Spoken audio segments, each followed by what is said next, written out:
one of the first inner cities as well. So, South Chicago has always had this black and brown community and unity because we need sisters the same thing that protect us all. So I'm going to hand the mic off and that's all.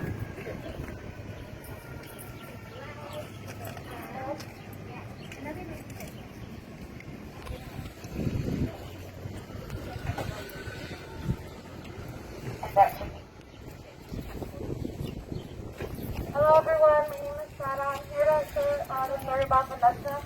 Vanessa Guillen was only 20 when her life was tragically taken away.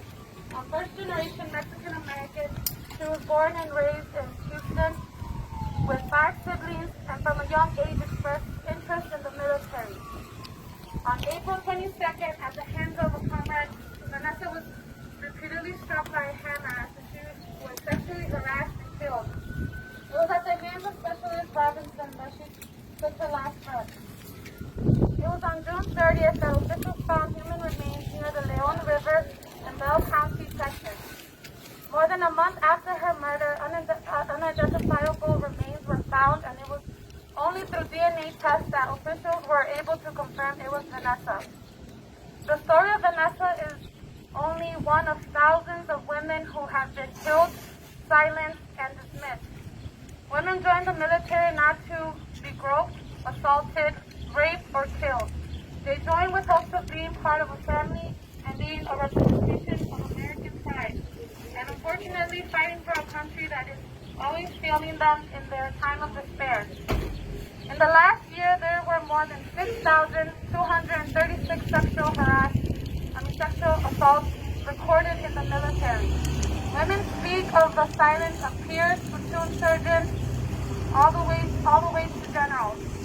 Families give their daughters away for the greater good, and it's unforgivable that, unbeknownst to them, they are walking straight into the mouth of the lion.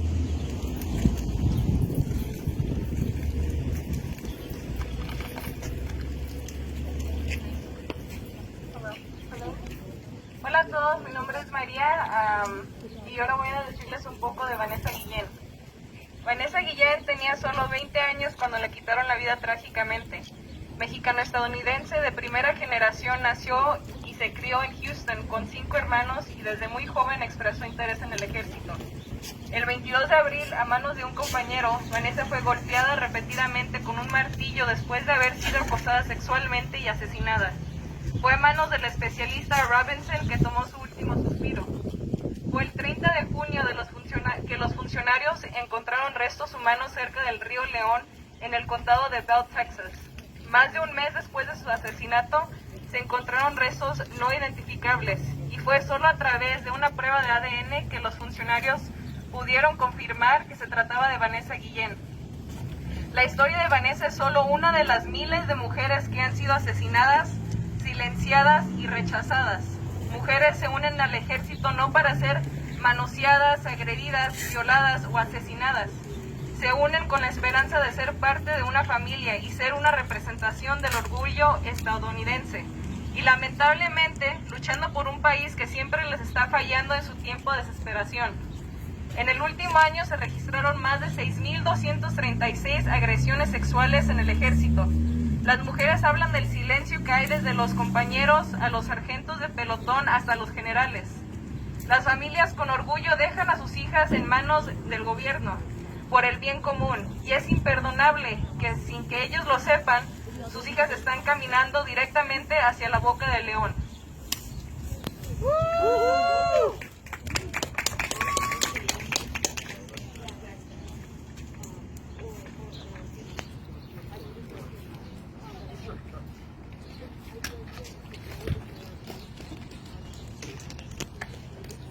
Good afternoon, everybody. Can you hear me? Yep. All right. First thing I want to do is just start off a chant just for Vanessa. All right. We are Vanessa Guillen. We are Vanessa Guillen. We are Vanessa Guillen. We are Vanessa Guillen. Open up the cover up. Open up the cover up. Open up The cover up. Open up The cover up. Open up The cover up. Open up The cover up. Open up The cover up. Louder. Open up The Cobra! Thank you. My name is Samuel Corona. I'm a lifelong resident of the southeast side of Chicago. I grew up on the other side of the tracks in Bush, the backyard of U.S. Steel. In our community, we are surrounded by violence. From birth to end, we are surrounded by nothing but violence. In my years growing up here, I went to Bowen High School. My freshman year of high school, I survived it and I understood that my high school was Gladiator High, where you either join a nation in order to make it through every single day, or you become a victim. So, in the 2 summers between sophomore to junior year, I lost 8 friends. And I had to pick, finally, a nation. So I became a maniac stone, a black stone at that. Different from my community, so I was always looked at as an outsider. But to me, because I grew up with these people, they were my brothers from elementary school, and we protected each other in high school. And that's all I knew. So when my future at the end of my high school career, because that's what we have, right, is a high school career, whether you make it or break it, you become a part of the reoccurring economic system of the for-profit prison system. But my rescue plan came one day during lunch when a United States Marine came out in his beautiful dress blues and in all of his shiny medals and told me that I had an option. I had a future that also gave me benefits.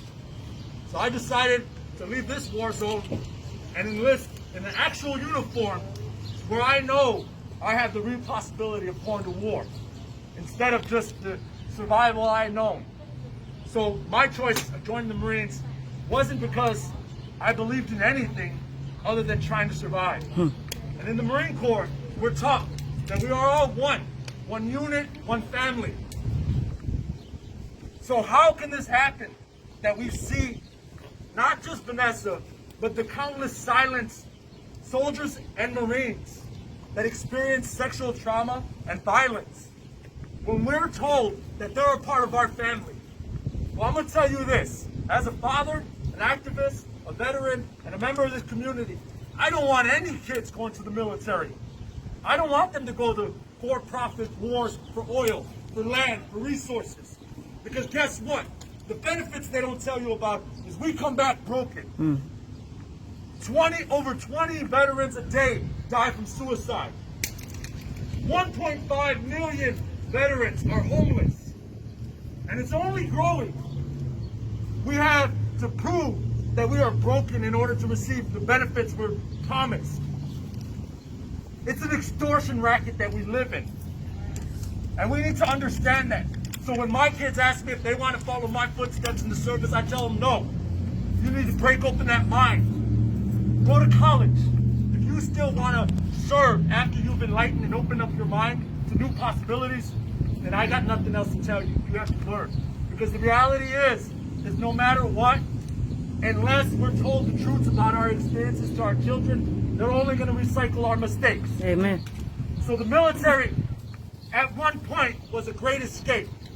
But the fact is we're valued as great patriotic war fodder for the front lines.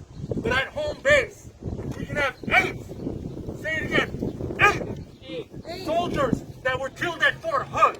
And that wasn't because they were looking for them, but that's because the civilians challenged for Vanessa's justice. If it wasn't for the asking of everybody throughout the United States for asking for her sacrifice to be answered, for her justice to be met, then we would not have known about what's going on there. And I'm going to tell you this, as a veteran, it's appalling that we have 8 murders on one Fort Hood. We need to shut it down, and we need to have every single person in the chain of command held accountable for their actions. Yes. Or Yes. for not taking action. Because I tell you this, as a veteran, as a person that wore that uniform, we're family. Vanessa is my sister. She's my daughter. Thank you. Yes.